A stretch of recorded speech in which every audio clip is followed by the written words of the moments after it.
Olá pessoal, na aula de hoje a gente vai começar a entrar aí na propriedade rural. E quando a gente adentrar na propriedade rural para fazer uma avaliação, nós vamos trabalhar com a metodologia recomendada pela norma da ABNT, que é a aplicação do sistema de levantamento utilitário do meio físico e classificação das terras por capacidade de uso, conforme Lepsch. Então, a importância de classificar, a gente pode ilustrar ela a partir dessa figura, que foi tirada aí de uma revista Globo Rural da década de 80, de meados da década de 80, que mostra uma gleba de terras hipotética, uma porção de terras hipotética, onde há vários problemas de falta de planejamento com implicações ambientais. Então a gente pode ver aqui na linguagem coloquial, né? Os morros desmatados, eles acabam favorecendo o aumento das secas, causam a erosão, deixam as partes baixas desprotegidas. Outro exemplo, aqui o item 2, é cultivar morro abaixo, que você abre aí o caminho para as enxurradas, o depauperamento do solo. Então isso aqui foi feito numa linguagem coloquial, que mostra várias ações do homem que prejudicam aí o meio ambiente, a produção, né, e destrói a paisagem. De um outro lado, aquela mesma gleba de terra, onde ocorreu todo um planejamento de como se trabalhar, então há uma conservação do solo, aumento da produtividade, da biodiversidade, do controle de pragas e doenças, da qualidade da água, da manutenção da qualidade do solo, da vegetação, da fauna. Então aqui a gente tem os morros florestados que protegem os solos e sustentam as águas. Aqui cultivos em terraços que são indispensáveis para lavouras, né, nas partes mais altas. O uso de máquinas, né, não trabalhar máquinas em excesso para evitar compactação, dificuldade na infiltração da água no solo, aumento da erosão, possibilidade de enraizamento maior ao longo do perfil do solo, cultivos em faixas, cordão de contorno vegetado. Então, isso aqui é a importância de você planejar, de você poder usar esses sistemas de classificação, além do uso que nós vamos dar para a disciplina, para avaliar o imóvel rural, ela tem essa importância para ordenar o nosso pensamento, para fazer um bom planejamento. O sistema de classe de capacidade de uso que nós vamos utilizar, vocês já devem ter visto aí na disciplina de manejo de conservação do solo, talvez vir alguma coisa lá na disciplina de solos, e a gente aqui vai relembrar, porque a gente precisa utilizar essa metodologia. Na verdade, é possível utilizar outras metodologias de classificação de terras, desde que você as fundamente, né, e se baseie em trabalhos consagrados. Nós vamos ver depois outras alternativas que podem também ser utilizadas. Mas essa é a recomendada pela ABNT, e ao longo dos anos que eu trabalhei lá no INCRA, a gente sempre utilizou o sistema de classe de capacidade de uso. Ele começa lá do número 1 até o 8, e vai aumentando aí o grau de limitação a partir do 1. Então o 1 é onde ocorre a menor grau de limitação da terra, onde tem a maior liberdade de uso para fins múltiplos. Então isso aqui é um desenho clássico de um livro lá do Lepsch, que mostra aí a divisão dessas classes, né? E esses pontilhados aí com a gente mapeando essas classes. O macete é sempre começar a trabalhar isso aqui com mapas que a gente tem o relevo. Então, a partir das curvas de nível e trabalho de campo, a gente consegue fazer a delimitação dessas classes. Quando a gente cruza as informações de capacidade de uso das terras com o uso atual, a gente tem aí dos mapas mais importantes, porque a partir dessas informações está implícito várias outras. Então, quando a gente trabalha com capacidade de uso, a gente estuda a questão do relevo, dos solos, da pedregosidade, da fertilidade. Então, está implícito várias informações. A questão ambiental está implícito também, os passivos ambientais, a área de reserva legal, preservação permanente, a avaliação do cumprimento da função social da terra, relacionado aos índices GUT, GE, está implícito a hidrografia. Então, são mapas importantes que a gente precisa aí trabalhar. Bom, vamos ver um pouquinho então os pressupostos desse sistema. Ele foi inspirado no modelo americano da década de 60 e foi voltado para a conservação do solo para fins de evitar a erosão. E a gente usa esse sistema também para fazer a avaliação do imóvel rural, para fim de valorar esse imóvel. Então ele é um sistema que originalmente foi pensado para a conservação do solo, mas que pode ser usado para várias finalidades, inclusive para planejamento. Então ele é adequado para um nível de propriedade agrícola ou pequenas bacias hidrográficas. E por isso que ele foi adotado para fins de avaliação do imóvel rural, porque ele é adequado para propriedades agrícolas. Nós vamos ver mais à frente um outro sistema, ele é mais voltado para áreas maiores e estudos regionais mais amplos. Os critérios do sistema, eles são genéricos e você pode adaptar ele conforme a região, conforme as diferenças que ocorrem no ambiente. E o planejamento final, no próprio livro lá do Lepsch, que é um livro que já está esgotado, mas a gente vai passar para vocês materiais que vocês possam suplementar essa falta da bibliografia original, você deve inserir um estudo socioeconômico. Então, a partir de um estudo socioeconômico mais o sistema de classe de capacidade de uso, você tem aí todos os elementos para fazer um bom planejamento. Então, de uma maneira geral, a definição desse sistema é a capacidade para usos diversos sem sofrer depauperamento e empobrecimento do solo. Então, é quanto que você pode utilizar de forma múltipla sem que o seu solo sofra depauperamento ou empobrecimento. E o ideal é você fazer esse trabalho a partir de um levantamento pedológico. O problema é que no Brasil a gente não tem levantamento pedológico numa escala apropriada para propriedades rurais.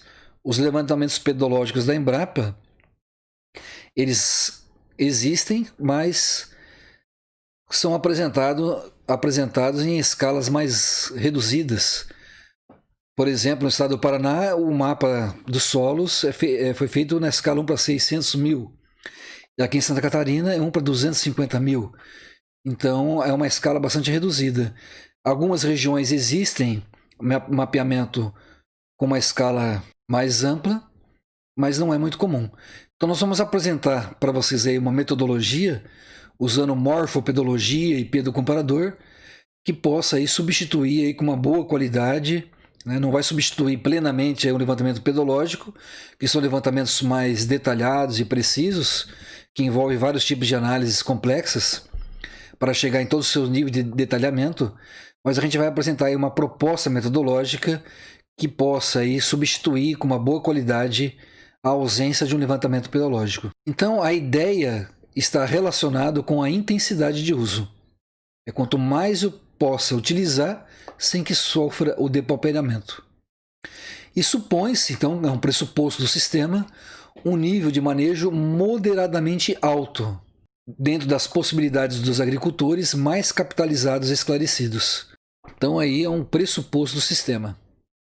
É quanto que eu posso usar aí de tecnologia, né, para usar aí o máximo do solo sem que ele sofra depauperamento. Nós vamos ver agora o detalhamento aí desse sistema. Ele é dividido em grupos, grupo A, B e C. O grupo A, ele comporta as classes de 1 a 4. O grupo B, ele comporta as classes de 5 a 7. E o grupo C, somente a classe 8. De 1 a 4, eu posso trabalhar com todas as possibilidades.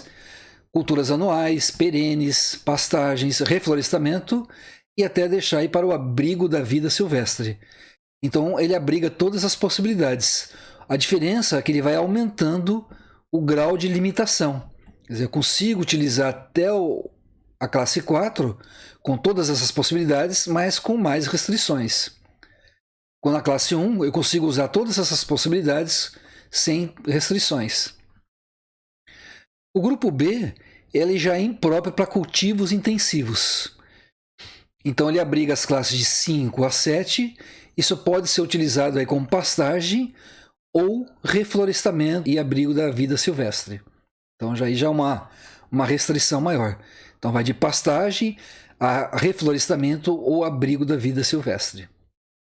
E o grupo C, que abriga somente a classe 8, ela só é apropriada para o abrigo da vida silvestre e proteção ambiental. Então a classe 8 são áreas aí de preservação permanente. O que for de preservação permanente a gente já coloca lá como classe 8. E aí no caso do INCRA a gente comete aí uma liberalidade que não é descrita nesse sistema, mas a gente faz por experiência e até pela forma como que se valoriza as terras. Então, se existe um solo, que sobre esse solo tem lá uma vegetação em estágio médio avançado de generação, que já não pode mexer mais, então, independente do tipo de solo, né, o solo poderia até ser enquadrado como classe 1. Vamos supor lá que tem um latossolo profundo, com uma boa quantidade de matéria orgânica, não tenha nenhum problema de pedregosidade, de fertilidade. Então seria aí os melhores tipos de solos para fins agro-silvopastoril. Mas sobre esse solo tem lá uma vegetação nativa em estágio médio avançado de generação. Então hoje em dia você não vai conseguir mais autorização para fazer corte raso. Então independente do tipo de solo que esteja ali, se tiver nessa situação, no caso do INCRA, a gente classificava aí como classe 7, se essa região não estava em áreas de preservação permanente, em função do Código Florestal Brasileiro. E se ela estiver em uma área que também está relacionado ao Código Florestal Brasileiro, onde são áreas de preservação permanente, a gente colocava já também como classe 8. Então, às vezes o solo poderia ser classificado como classe 1, 2 ou 3, mas a gente classificava como classe 7 ou 8, né, no caso de haver vegetação em estágio médio avançado de regeneração.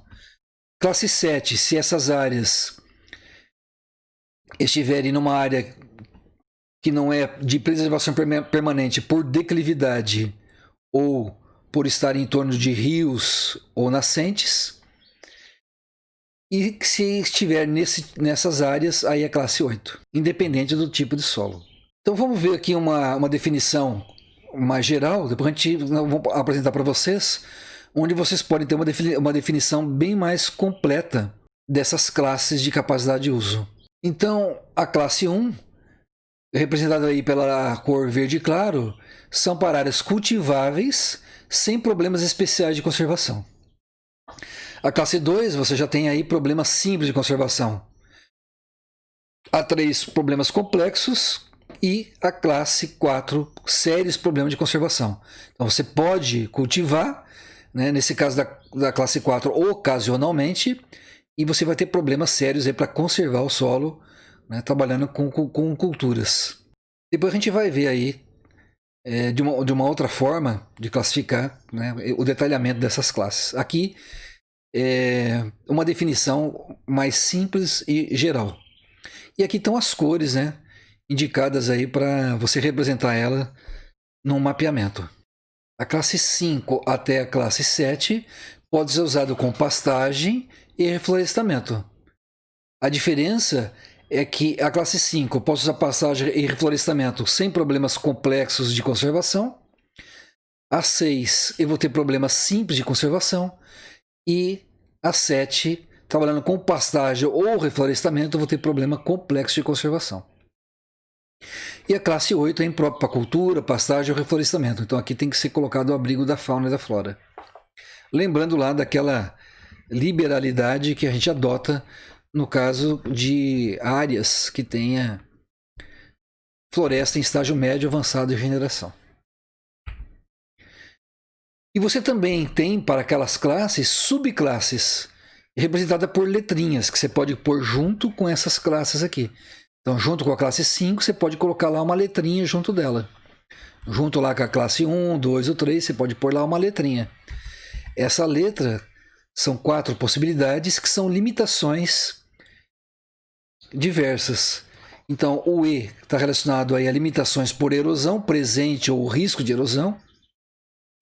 O S, que tem algum problema relativo ao solo, por exemplo, a fertilidade do solo, ou a pedregosidade, tá? Algumas características de limitações relacionadas ao solo. A, limitações por excesso de água, então problemas aí de drenagem ou inundação. E C, limitações climáticas. Aqui tem um quadro que ele mostra para a gente, aqui nessa linha em cima, é o sentido que aumenta a intensidade de uso. Então, começando aqui da vida silvestre, depois eu passo para silvicultura ou pastoreio, uso limitado, moderado ou intensivo. Depois que eu posso trabalhar com culturas, né, que são a quatro classes. O cultivo ocasional ou limitado, e depois problemas complexos de conservação, simples ou não aparente. Então, nesse sentido aqui, ó, eu estou aumentando a minha intensidade de uso. De outro lado, aqui na vertical, da classe 8 indo até a classe 1, eu estou aumentando a minha adaptabilidade, a liberdade de escolha de uso. Então aqui eu aumento eu tenho mais liberdade de escolher o uso conforme eu me aproximo mais para a classe 1. Então aumentando a minha liberdade de escolha. E da classe 1 até a 8, ele aumenta a limitação que está relacionada aos riscos de erosão ou degradação. Então de 1 até 8 aumenta aí os riscos de degradação. No sentido contrário, aumenta a minha possibilidade de escolha. Então, vamos ver aqui um exemplo. Se eu tenho aqui uma classe 2, o local onde eu teria a máxima utilização racional da terra seria aqui, ó, onde eu posso trabalhar onde eu vou estar trabalhando com cultivo intensivo e com problemas simples de conservação. Se eu tiver aqui uma classe 2, né, pensando nesse sistema, e estiver trabalhando aí com pastoreio, né, eu estou subutilizando o uso da terra. Né? É uma subutilização, eu poderia usar de uma maneira mais intensiva. Vamos ver aqui um outro exemplo. Se eu tenho já uma classe 6, ó, aqui tem uma classe 6, e se nessa classe 6 eu estou utilizando com lavouras, né, um cultivo intensivo de lavoura, eu estou fazendo uma sobreutilização da terra. Então eu estou utilizando mais do que a terra pode dar. E se eu utilizar ela, só vim aqui, se eu utilizar ela aqui, ó, com pastoreio, eu estou fazendo a máxima utilização da terra. Só que isso aqui nem sempre é verdade, né? Então isso aqui a gente tem que sempre olhar com análise crítica. Porque vamos supor que nós temos lá uma classe 1 de capacidade de uso. Aqui seria o local onde ele seria o uso mais racional, né, com cultivo intensivo e sem utilizar aí muito técnicas de conservação do solo, né, porque não há essa exigência. Mas eu estou trabalhando lá, por exemplo, com pastoreio, com gado holandês de alta produtividade, um gado de leite, por exemplo. Então, na verdade, eu estou tendo aí uma propriedade com alto rendimento, com alta tecnologia, e ela não está sendo usada como cultivo intensivo. Então, eu posso dizer que ela é subutilizada? Não, né? Então, é um tipo de análise que a gente tem que ter aí sempre bastante critério. Então, isso aqui ajuda a gente a ordenar o pensamento em relação ao sistema, mas a gente tem que sempre ter um espírito crítico em relação a isso.